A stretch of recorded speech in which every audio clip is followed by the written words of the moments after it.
Gosh, when I decide, I'll be very strict. May mga taong nagsisave actually.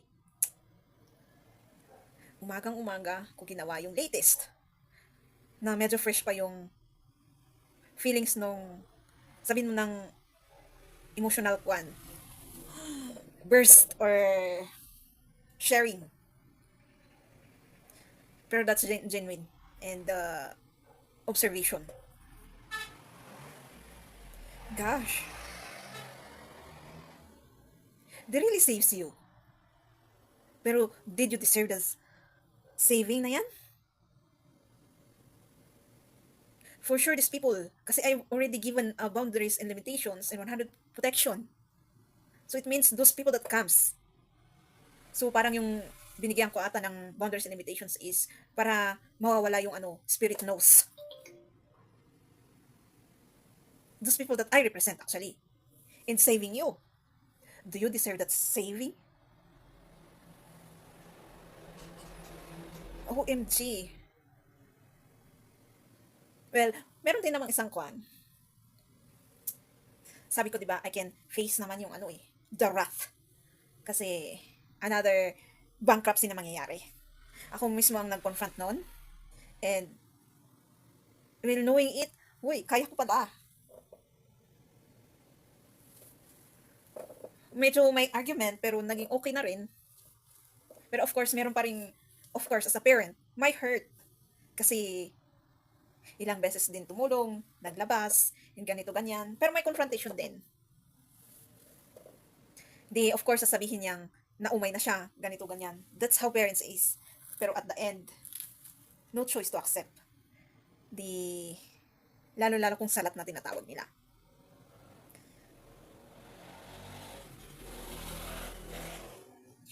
Trying its best, I can feel na it's trying its best to understand also the situation. Na ang experience niya is never the experience a support of someone. Nakakaranas lang siya ng support siguro sa labas, kaya ang trato niya noon is nagbibigay nga siya, pero nahihirapan. Na ngayon, nag-shift naman yun. Pero medyo pa din. Na kahit lukuhin siya ng mga naging friends niya at sabihin thank you sa mga material, sabihin mo ng tulong, lalo-lalo sa cash and emotion and physical siguro, then, okay lang sa kanya. Pero pag, yung ganito ko, di ba, sa amin is parang paulit-ulit na sinisingil and parang masakit. Pero,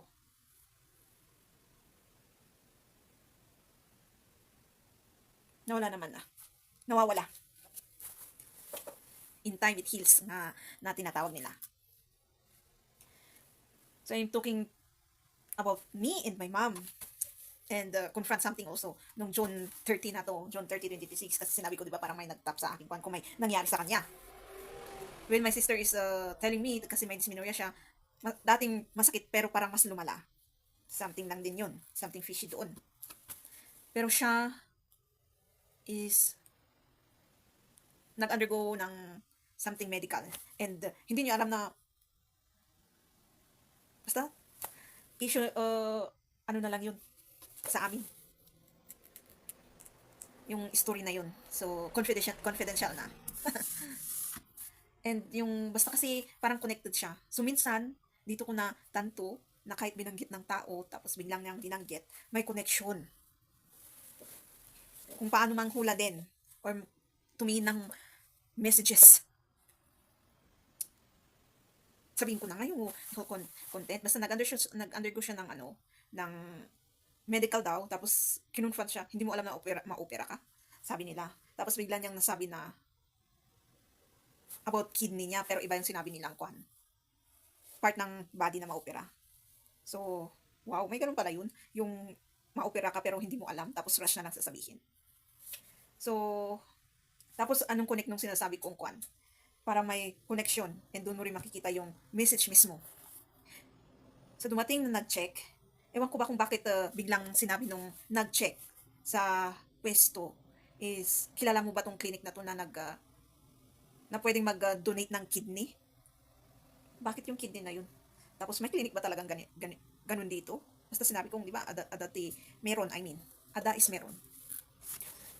Merong, basta tinulog ng clinic dito, eh, iba daw yun. So, tapos na yung conversation doon, tapos umalis sila. Tapos bigla kong naisip, yung, chinat ko yung mother ko. Kasi, hindi ko rin ma-pinpoint, basta nakikinig na lang ako ng kwento niya. And, wait, may biglang dumating na message na i-check mo mabuti yung operation na yan. Mama, kasi baka mamaya, alam nyo niya, organ harvesting, na hindi alam. So, buti na lang, sinabi daw niya na mayroong sa kidney niya.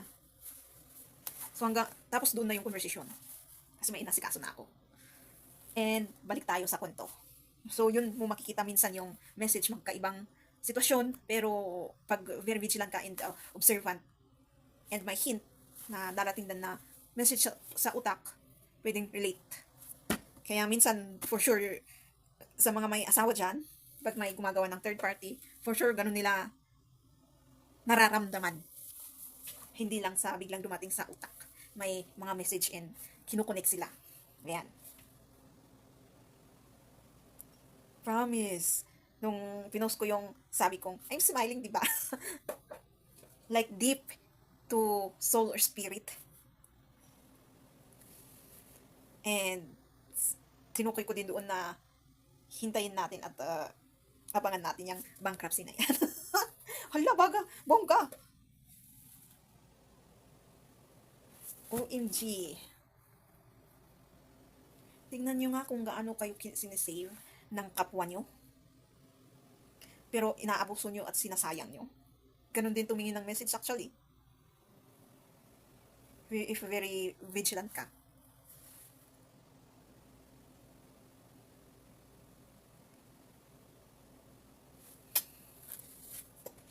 Kayo na mag-decide nun. Kasi lahat naman na nangyayari sa paligid ko is representative of something. Whether that's bad or good. If it's bad, representative of those doing bad. If it's good, representing the good.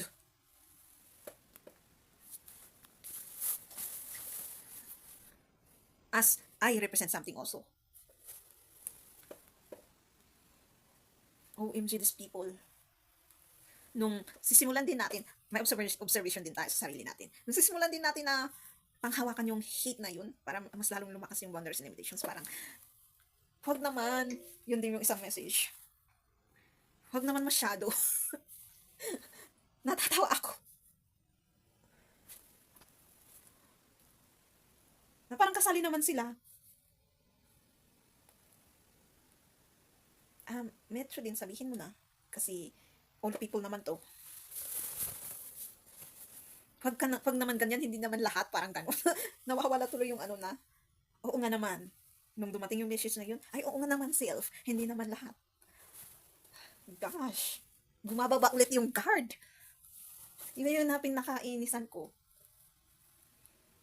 Mamaya-maya, gumagawa ng ikakagalit mo, tapos maya-maya, gagawa ulit ng ano, nakakainis na tong ano na to. Pag-observe messaging purpose na awkward, na natatawa ka, na hindi mo na rin alam ang reaction. Gosh, na maiinis ka na hindi mo alam kung hindi ka maiinis.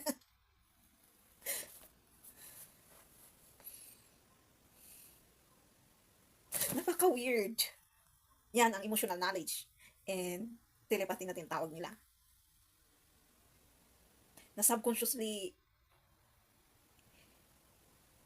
alam actually ng spirit nila, pero they don't know in physically. Sabi ko, ulitin ko, do you deserve those kinds of saving from them? OMG.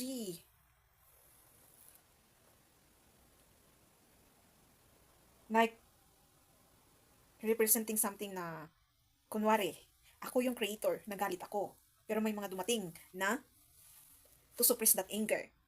Parang ganun, na I am the leader, or I own something, and something na may importante dapat na ano is nasabotage. Pero someone came and do something to fix that one. Then, humupay. Again, do you deserve those help na pinapakita nila? Sometimes it's a kind of beg also. Na kahit parang ang tinutukoy doon is hindi naman lahat. That you are also included with it.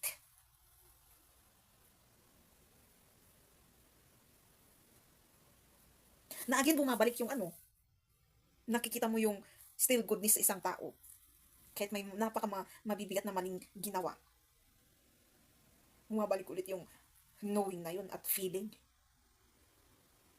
And ewan ko din yung part na yun, yung June 30 na yun, baka something meron talaga silang para bumalik yung wrath in, na yun, yung feeling, wrath in the angerness. Para masabotage siguro. Pero at the end, tuloy pa rin naman yung shift na tinukoy ko nung last video ko before this one. Yung shift na mararanasan din nila yung, at isang message lang din na nakita natin doon is pasasalamat. Parang ang saya din kasi nila na dumating. Na parang hindi mo maintindihan yung, parang may excitement na number 5. Ang daming message kahit iba-iba naman ang kwan. Basta siguro na isipan na dumating tapos pumunta dito. Gabi na kasi laking pasasalamat ko din sa kanila. I guess aminin natin, niligtas tayo sa something. Isa din yun sa message.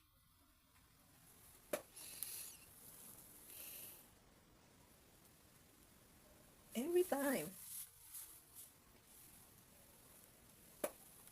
So, ganun pala ang feeling ng personal. Nung very open na ako sa observation and con. Wow. Mostly na ko to sa kasi ang hilig-hilig ko ng mag-browse kung may time ako. Doon nasusuppress kung dumating yung yung feeling na parang naiinis ka na, may wrath na, may angerness, ganun. Tapos biglang may dumating na message sa social na magsusuppress nun. So, ganun pa ang feeling ng personal. Wow, bongga. Magical. So, kayo din nakikinig dito ng mga pinagsasalikot ko, kwento ko. Dito niyo rin malalearn kung paano yung emotional knowledge na tinutukoy ko. Kung paano ako magkwento, paano ko i-express yung feelings ko. Basta makikunik lang kayo. Or, parang merong tinatago pa, or totoo ba talaga or hindi. Acquired, ganun. Lying or truth, ganun.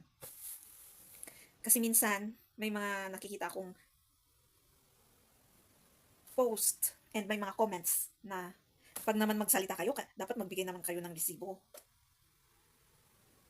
So,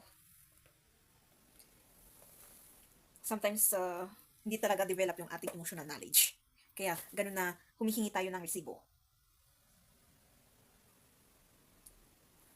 Sana matutunan natin as you develop your emotions, ganun din nadidevelop yung personality mo. Kasi kung nadidevelop mo yung emotional knowledge, so alam mo na kung kailan ka galit, kailan ka awkward, ganun. Alam naman natin. Pero yung totally, you know yourself.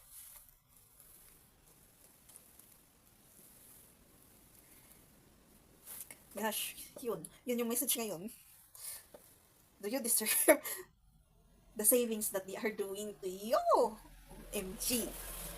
Or you abuse it in the waste it.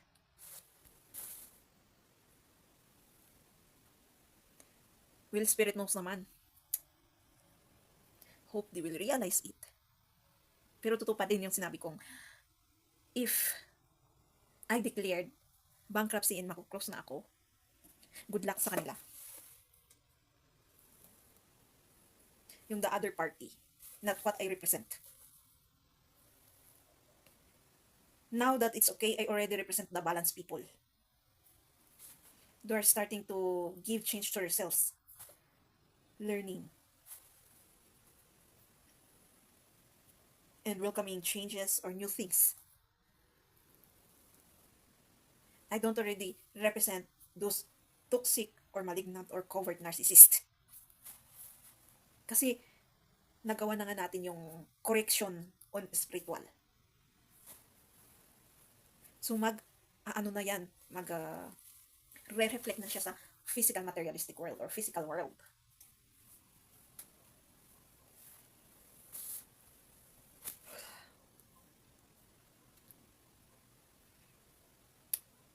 I think they have still chances habang buhay pa sila eh. Para sa pagbabago na yan. So hanggang doon na lang. Thank you for watching. Don't forget to subscribe, click the bell button, comment if you want, and share. Weird talaga tong araw na to. Pero, wait, may nakalimutan ka pa palang ano. So tinanong ko yung mother ko kasi medyo may feeling of humahad lang sa kasayahan kung kwan. Minsan kasi meron yung feeling na parang alam niya kung anong ginagawa mo. Yung CCTV, na kahit ang layo-layo niya is, alam ko ma-resonate kayo doon. Yung parang yung taong to is alam niya yung ginagawa mo. Tapos biglang may sasabihin siya, tapos tatanungin siya na, uy, parang yung alam niya yung nangyari. Parang ganun, ganyan. Or saan ako pumunta. Or kahit nga malayo nasa isang lugar, tapos dito ka na lugar. Baka yun yung telepathy. Natanong ko na, may something damage din kasi, emotional damage sa part na to na parang kinonfront ko sa aking mother na diniretso ko siya na masakit ba sa yung makikita kaming at least konti lang na is kasiyahan na ginagawa namin katulad ng pamamasyal or eating outside. Sabi naman niya hindi, as long as pagbalik nyo dun sa ginawa nyo yun, lalong-lalong pamamasyal kasi magastos din yun,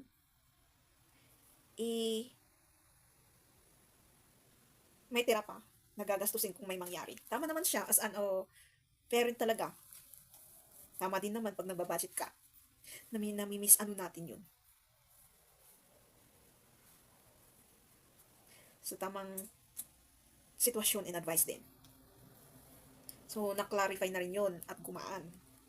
So, sometimes kailangan din nating i-confront yung mga pains and traumas natin na naranasan natin na akala natin pinapagalitan tayo dahil gustuhan langin yung kasiyahan. For sure, ganun din siguro yung relationship natin sa Diyos. Yung the different kinds of sins na hinahadlangan tayo sa freedom. So, bago mo sabihin freedom, mga ganitong reason siguro. Bago mo sabihin freedom yung pwede mong gawin yung deadly sins, hindi mo sinasaktan yung sarili mo. Katulad ng, kasi meron ng bad consequences, bad karma. And hindi mo i-add yung generational bloodline mo. And pag nawala ka na dito sa mundong to, you learned what you learned already. And cleanse yourself, I can say. And like that accountability.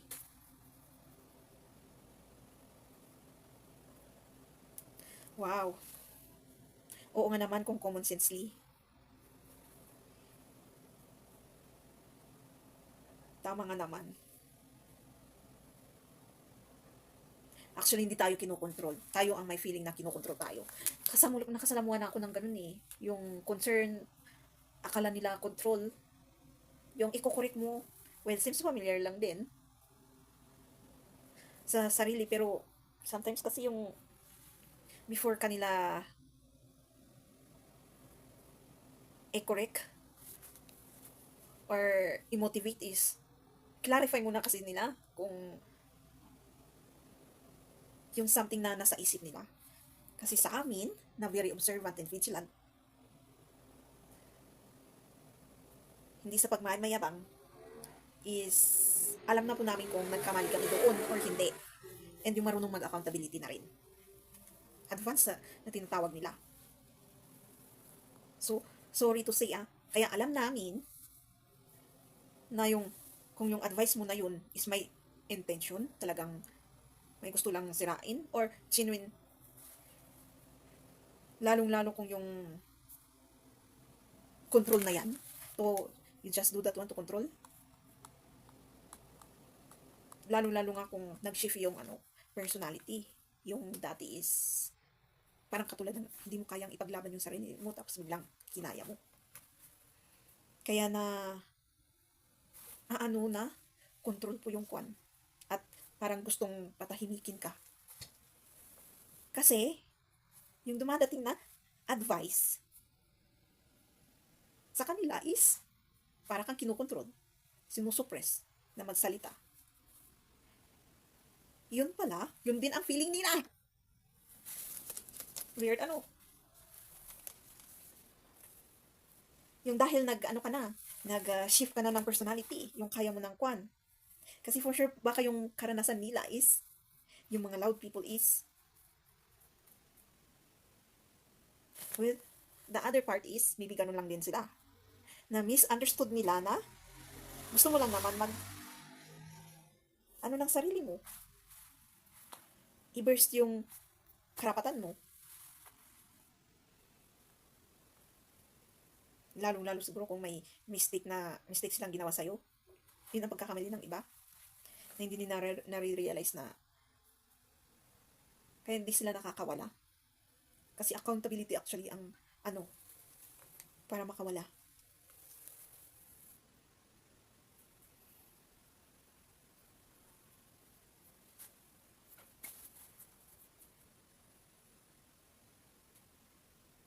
Yung hangin. Parang may meaning na i-close mo nga tong pintong to. yung door ng terrace. Parang may nakikinig. Parang joke lang. Yung hangin malakas sa labas. So, OMG. So, parang may gagawin pa ako eh. Bigla ka kung naisip na gumawa ng video kasi baka makalimutan ko. Well, thank you this moment. Yung araw na to, marami akong natutunan, maraming amazing na nangyari. Na mas na-improve pa yung emotional knowledge and yung seeing the message on the situation. Wow. Telepathy rin. Wow, lakas ng kanal. Wow, yung makakakuha ng gift na to. I hope gagamitin nyo sa tama. Kasi mawawala din po yan kung once na ginamit nyo sa mali. Lahat ng, sabihin ng meron pa rin, pero i-deceive na kayo ng gift kasi ginamit nyo na sa mali. Yung lahat na ng aanuin mo is parang magmumukhang paranoia or misunderstood lahat. Sabihin ko na lang, ang cute niya. Oh my God. Ang cute ng sitwasyon, OMG. Hanggang ngayon, hindi ako maka-recover sa feeling ko. Gosh. Parang papilaw.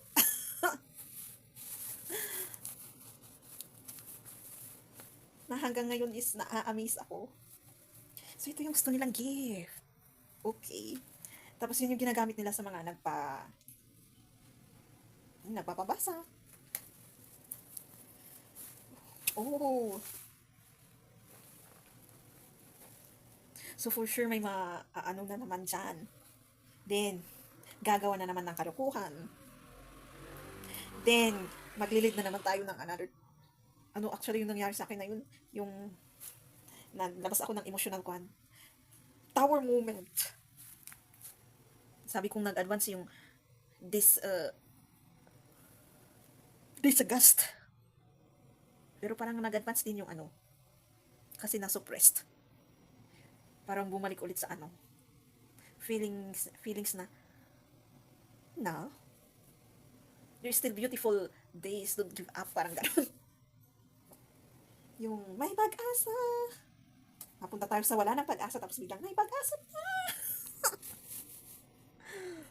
Natatawa ako.